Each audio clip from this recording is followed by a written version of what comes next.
ও মা, পুজোর ছুটি কবে পড়বে? পুজোর ছুটি পড়তে এখনও দেরি আছে। আগে মহালয়াটা তো আসুক। তুই এখন পড় তো দেখি। তাড়াতাড়ি বাড়ির কাজটা শেষ কর, একটু পরে স্কুল আছে। 9:30 বাজতে যায়। ও মা, আমার জন্য কিন্তু মাছ ভাজা করবা, আমি মাছ ভাজা খাবো। হ্যাঁ, এই তো মাছ ভাজা, আলু সিদ্ধ ঘি দিয়ে মেখে ভাত খাইয়ে দেবো। তাড়াতাড়ি পড়ে নে সোনা।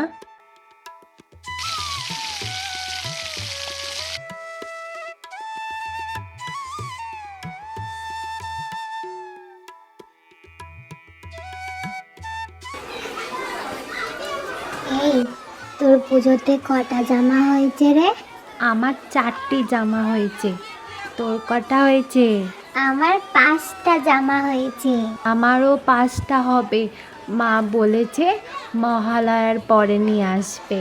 শোন, তুই আর আমি একসাথে ঠাকুর দেখতে যাব। ঘুগনিও খাবো, ফুচকা খাবো, আর চকলেটও খাবো, আইসক্রিম খাবো। খুব মজা হবে। এই সামনে তাকা, ম্যাডাম চলে এসছে।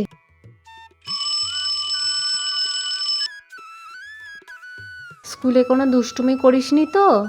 না মা, আমি তো ভালো মেয়ে হয়েছিলাম। আচ্ছা, হাত মুখ ধুয়ে আয়, আমি ভাত বাড়ছি।